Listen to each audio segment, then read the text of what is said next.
YouTubers, Mike Martin's here, Mike Martin's channel. I'm in a really calm mood right now. I got a lot of questions sent to me beyond imaginability. People concerned about what's happening in the markets and stuff. And I'm like, I'm trying my best to kind of look beyond the fog. More people are looking for more predictions. And this is what I could say. I thought about it a bit. I'm calm. I'm not all over the place like I usually am. But a lot of people need to understand the basics of this housing crisis or how it's gotten to this point. Very basic. I'm going to do it under 2-3 minutes. People need to understand that markets collapse within a few days. Okay? But I noticed that economies take a lot longer to sink. And people need to understand that and grasp that, okay?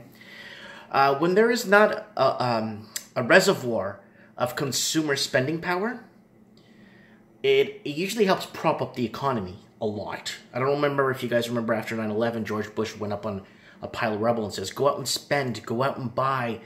And that helps prop up economies. Consumer confidence, right?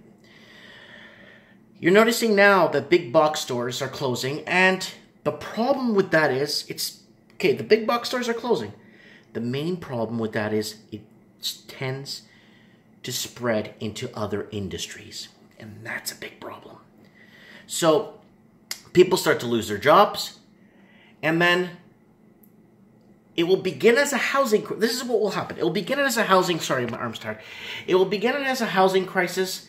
Then it turns into a general economic crisis. And it just gets snowballed from there.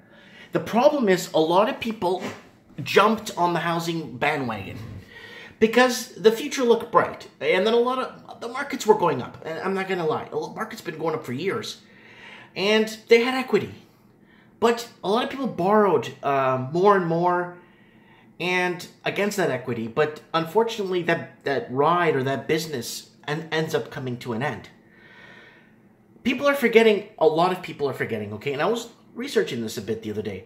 The main reason why the market crashed in 1929, yeah, there was a huge, the huge stock market crash and all that stuff.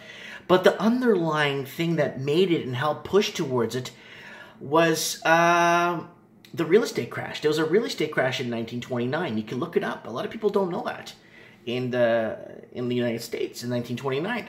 And a lot of real estate played a major role. And then in some cities, 50 to 60% of households defaulted on their mortgages. And even people with jobs, okay, couldn't even pay their debts. So the main question and everyone asking is, who's going to be hurt by this crash, or who's going to suffer the most? And this is what I have to say, okay? This is just my 2 nickels rubbing together in my hand. The poor, and I'm not trying to say anything in any offense, okay? The poor have always been poor, and it's really nothing new to them, okay? Not in a bad way, okay, guys? Because I love everybody, believe me. The rich, if you got 9 million and you lose 6, you can still scrape by with $3 million, right? But it's the middle class who are now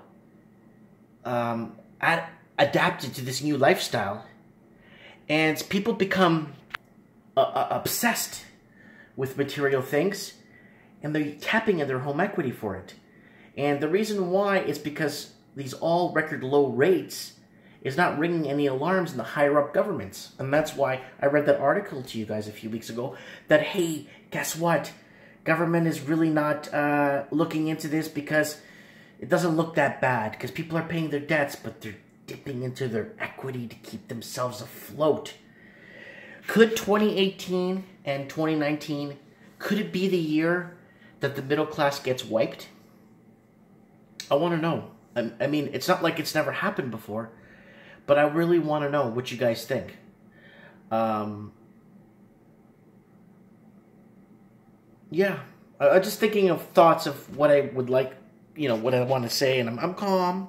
I'm usually very hyper, and I wanted to kind of put this out there. Let me know what you guys think in your comments below.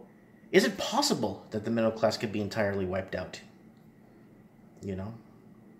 Because it's something that's scary for me, you know? Like, I have kids and they're completely bought out before they even get started in life. And it's a concern. It really is a concern. And, you know, I really love Canada. You know, I think it's a country that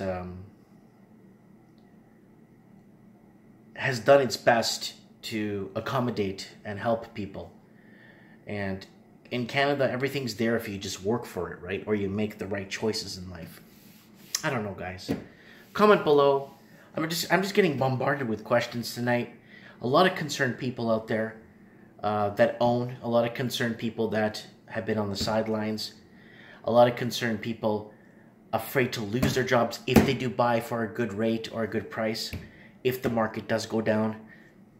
Hey guys, comment below. Let me know what you guys think, because there's just too many technical underlying things happening. And if we had all the numbers in the equation, then we could properly retrofit a good answer. But I think even years after this, if there's a collapse in the housing market, even years after, they'll be like, oh, guess what we found? This was happening and this was happening. It's like, okay. You know, and they're finding things out years and decades later on how this became a big problem. Anyways, I'd like to know your comments. Thanks for watching.